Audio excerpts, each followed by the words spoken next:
Welcome to Data Skeptic All About Surveys, our season about survey design, interpretation, and methodology. Let your voice be heard at survey.dataskeptic.com. Today's installment in our surveys season explores the results of a survey of working data science professionals, specifically about how they work, or what is often yet sometimes confusingly called your data science methodology. This isn't like, what technique like PCA are you using? At least not in this context. No, today when we say data science methodology, it's something like CRISP DM, if you've heard of that, or the ever-popular Agile. If you're not familiar with Agile, it's a strategy, or I guess I should now say methodology, for building software. Ask 10 people to define it, you'll get 10 slightly different answers, emphasizing different aspects that the people like. But for me, the high points are that it works in sprints, typically 2 weeks. That's your, sprint. In that amount of time, you have to complete N number of tickets. So there's an estimation process, and it's a way to provide some transparency into the work a technical group is doing, while simultaneously giving incremental deliverables instead of saying, you just got to trust us for a year and we'll deliver it. Broadly speaking, I would say most teams doing software development have converged on these processes and are quite mature at following them.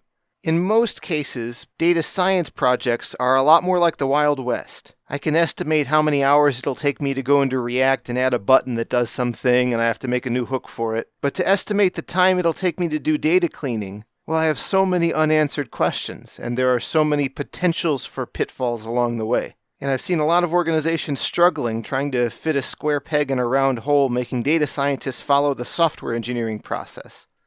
And of course, that isn't to say that data scientists are absolved of accountability or anything like that, just that in many cases they need a different methodology for conveying uncertainty and describing the process and progress in their work. So I was thrilled to come across this paper and learn that such a survey was conducted. In my very anecdotal observation at the dozen or so companies I feel like I can describe and say I know exactly how everything works there isn't a lot of consensus in my personal experience. But that's what a survey is a great tool for. So today let's ask some questions, or let's learn about the responses to some questions regarding how data scientists do their work. My name is Iñigo Martinez. I'm a research scientist and a Ph.D. student in the University of Navarra, and I'm also affiliated with the Picontech Research Institute. And could you share a little bit about what your research focuses on? So my research interests include efficient similarity metrics for time series, so very focused on machine learning methods, so clustering and classification for time series analysis, and also anomaly detection. Well, these are some really key data science topics, any one of which I could have invited you on to talk about, or maybe we'll invite you back on to talk about. But in this case, I guess it's more of a meta topic we're going to discuss today in a use case where you applied some survey work. Could you share a few details on how the project came to be? During our work in data science projects and technical issues with our partners, we found out that there were a lot of organizational and socio-technical challenges as well. We started doing some research on what kind of methodologies to apply data science to the industry. And in this sense, we found out that there were not that many methodologies to use. Sometimes the data science is quite a manual work, or maybe you need to apply it to certain domains. And it's quite difficult to find maybe a standardization or a standard process to follow. So in this sense, we were interested in gathering some information from professionals and data science practitioners to see how they were solving this problem within industry and get some feedback from them. I'm wondering if we could dwell on the problem a little longer, maybe take the perspective of a listener who is currently in school. Maybe they're a bachelor's, master's, or Ph.D. student, but they haven't worked in industry yet. So they don't necessarily know all the techniques, but they haven't had the opportunity to go apply them. What are some challenges that arise when you go from the blackboard to the working environment? Okay, yes. So when you are a practitioner and you want to apply a certain model, let's say a classification, a binary classification model, for instance, the model itself is not the real issue or the real problem to solve. The problem is to understand the business, to understand the problem, make the stakeholders as well as understand how you are going to try to solve it. During our work, we identified like three dimensions in this type of challenges. One are related to the project management, let's say, trying to find a solution that will be used by the business, try to first make an agreement on what are the project objectives as well. Let's say general project management, that will be the first dimension. The second one is more related to the team that is going to take part in that process. So you need to make sure that the team understands how to coordinate, how to collaborate, how to communicate. Different profiles from data science to data analytics to data architects can work together on the problem. And the third dimension, I would say, is the data management or information management in terms of how can you address reproducibility issues, the lack of validation data, things about deployment, data privacy, security, all those dimensions that will appear around the project. So those are the three dimensions of challenges that we can find when we are trying to apply a simple, let's say, model, no, like a binary classification one to a certain industry program. Well, I know the field of software engineering has grown quite mature at addressing some of these problems. And it's kind of apples to oranges to compare software development to data science work, but they're still both fruit. We can draw a lot and learn from them.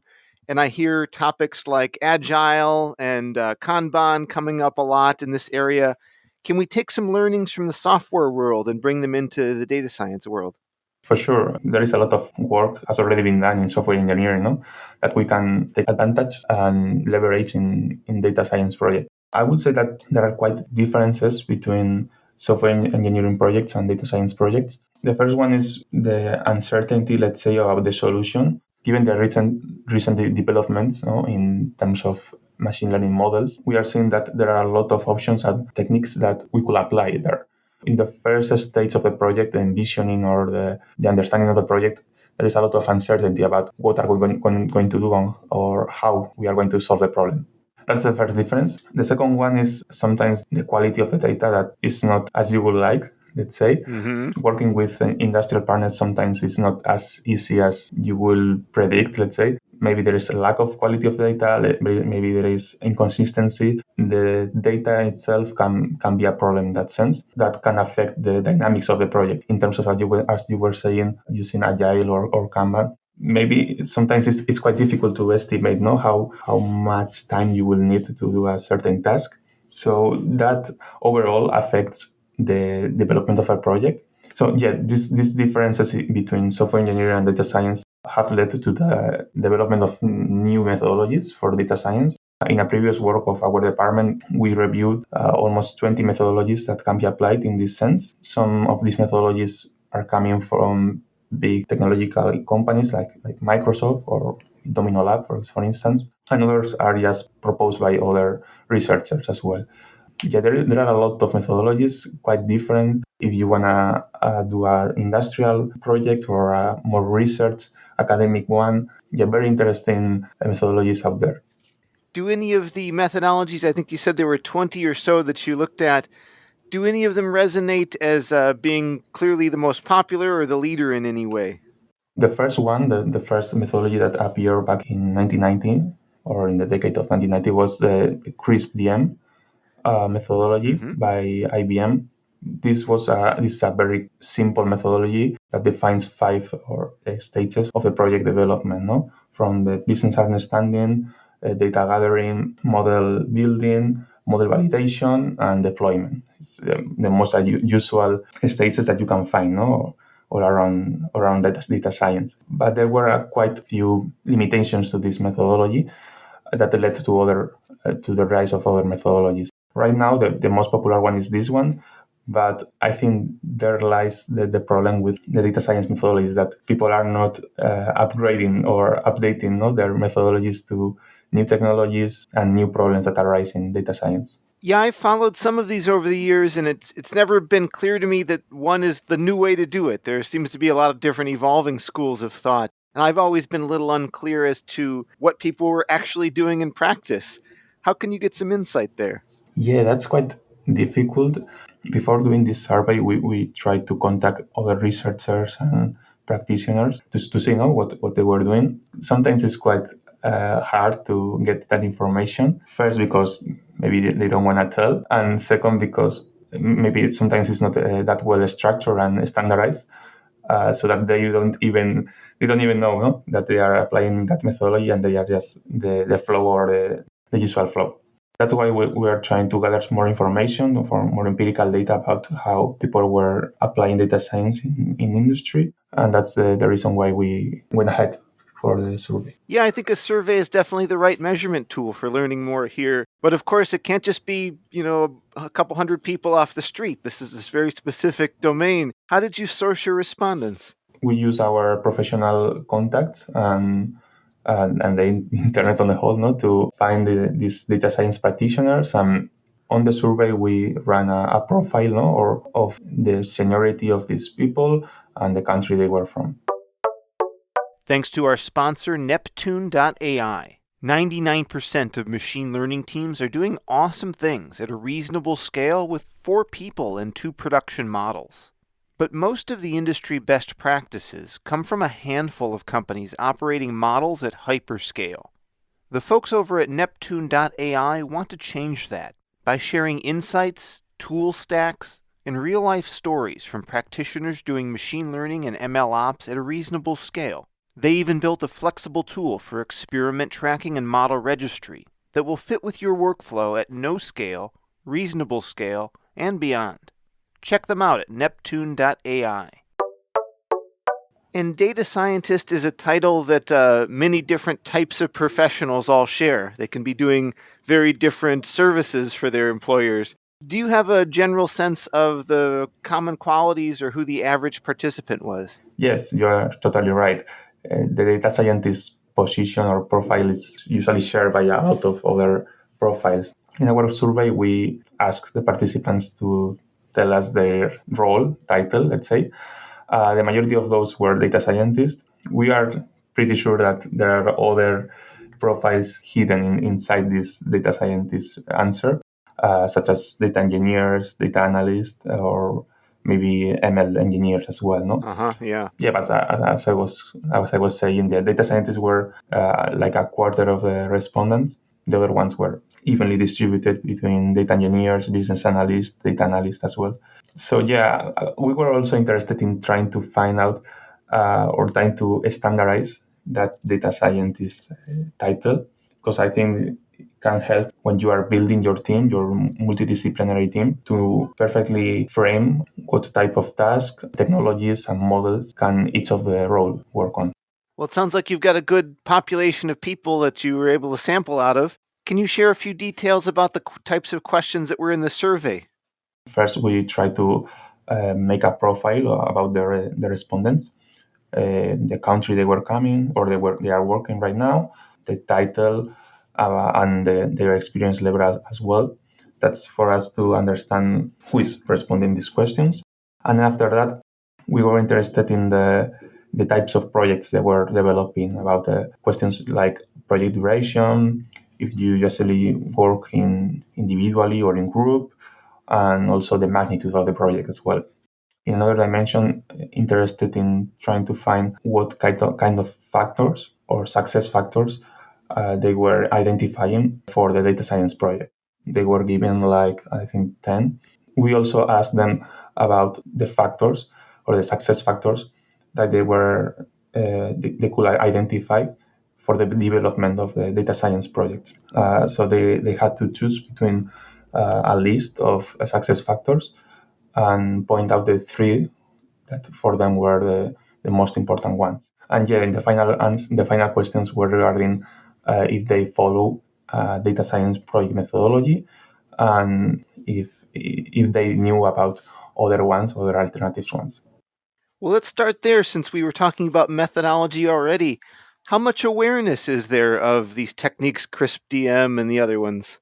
We found out that the agile data science lifecycle was the most widely used, followed by CRISP-DM and the methodology proposed by Microsoft called TDSP. It was quite remarkable to see that only 25% of the participants were aware of CRISP-DM, the IBM methodology that we were mentioning before, and about 65% knew about agile as well. That's in terms of knowing the methodologies, not applying them in their daily to day work. So that's quite surprising. Well, the percentages can only go down from awareness to actually implementing. Are these techniques in practice? Yes. So Yeah, in terms of using it, it's quite surprising as well. About half or 45% of respondents used Agile, about 10% CRISP, and TDSP of Microsoft about 7%.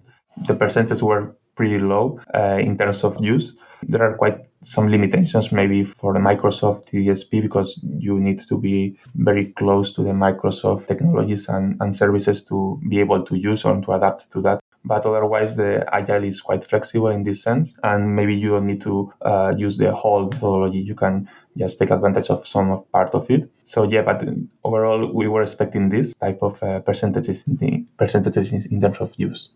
Is that because we're in the early days of adoption, or are these just methods that are not going to gain mass inclusion for some reason? I mean, I'm going to answer with my personal opinion in this sense, Sure, but yeah. yeah, I don't think we are in the early stages of adoption in here. I think this is quite a failure from data science methodologies first to present to the researchers and practitioners, and that given the current advances and success of data science around the world, it's clearly stated that these are not being used because maybe they are not necessary. But I think we are confusing here the success of technological companies, big technological companies in terms of platforms and software as a services platforms, compared with data science practitioners that are trying to solve industry related problems. That's where the real issue is, in my opinion. And that's why we are trying to present this as a real issue and a very close issue related to data scientists. Well, what can we learn about what makes projects successful then by looking across the different respondents in your survey? Are there common factors of ways projects achieve success? The survey results show that the most important success factors for the respondents are to first describe the needs of the stakeholders, that it's very quite related to understanding the problem and identifying the business needs and problem. In second place, there were the communication of the results to the end users. I think there is a limited bandwidth here between data scientists and business analysts or maybe business stakeholders, no?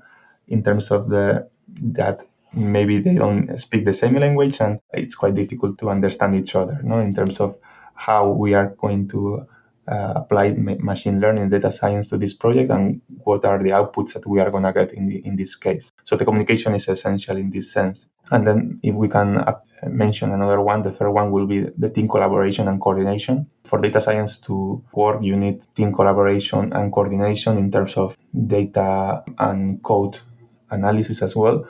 So you need to be able to share the code, share the data insights among all the participants in the team to be able to succeed in the project.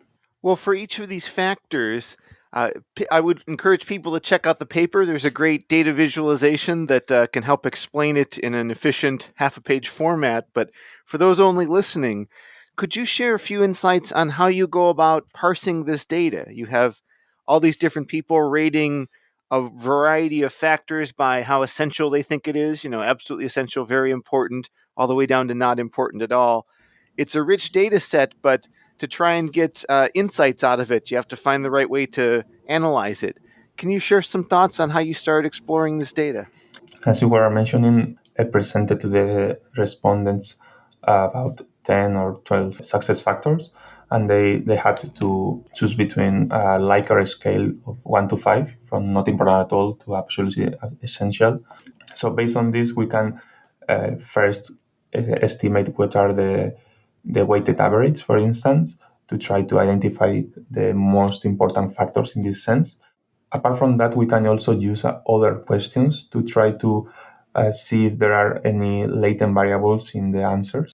We were also interested in trying to find or study if there were any differences between people that were using the methodologies versus the ones that were not using it. So we can use these answers from the success factors to try to differentiate, no, between okay, so the people that maybe are not paying attention to the methodologies is because they don't identify these success factors as important, no, as the other ones that are using it.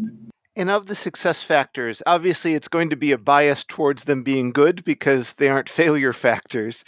But are there any that were rated surprisingly low, standing out as not critical factors for success? Anything like that to highlight? Okay, so from our experience with industrial stakeholders, it's very important to visualize and communicate the end results. So, yeah, we were quite surprised to see that data visualization tools were not chosen as important as other factors to the success of the project. It's quite common that sometimes the data that you have is not enough for the problem that you are trying to solve. So, in terms of data quality, sometimes we lack information or metadata, and data augmentation tools or and techniques that we have available today, in terms of generative models as well, can help in that sense. We were also very surprised to see this factor about the data augmentation to be that low. It's true that sometimes when you are classifying or giving some scores, to some factors, put that into a relative scale, sometimes you give less weight to those factors. But overall, on average, that's what the survey told us. Were there any surprising results throughout the survey? Yeah, I will point out just a couple of statistics that we obtained from the survey. The first one was that a third of the respondents usually work individually. So that was quite surprising to see. We understand that data science and machine learning are quite a team sport. To see that almost a third of the people are just working alone, it's quite surprising.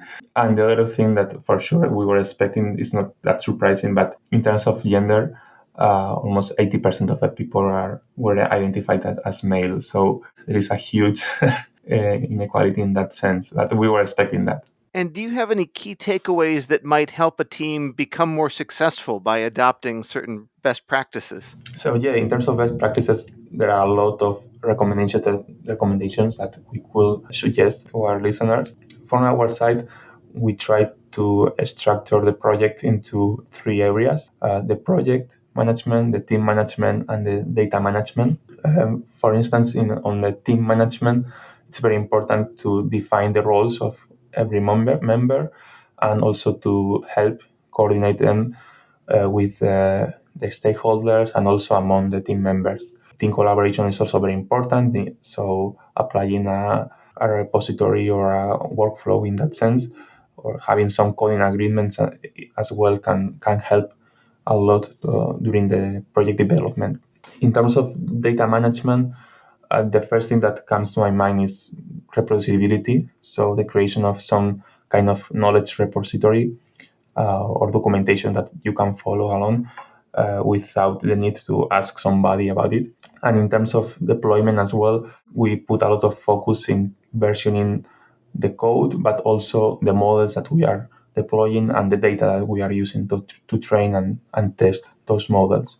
And in terms of project management in that area, it's quite easy to summarize it into the definition of data science life cycle workflow. So if you have a clear understanding of all the flow that your data travels through, in the project, it will be very easy for you to understand what the status of the project is, if your objectives and the business objectives are also aligned, and if the performance metrics that you agreed with the business part are feasible or not. For us, having a clear workflow about the data science lifecycle, it's critical to all the rest of the areas. Is there anywhere listeners can follow you and your work online? Yeah, for sure. So I suggest the readers to check out the paper. We also have other related information about the data science methodologies in another previous work. So you can follow me on Twitter, LinkedIn. There is a very interesting workshop happening every year in the Big Data Conference of IQ. Yeah, I will suggest the readers to check out that workshop about data science methodologies, because there are all the novel methodologies that people are proposing are being presented there. Excellent. We'll have links to all of the above in the show notes so people can follow up. Thank you so much for taking the time to come on and share this work. Thank you to you. Thanks for tuning in, everybody. Find the show notes and other goodies at dataskeptic.com.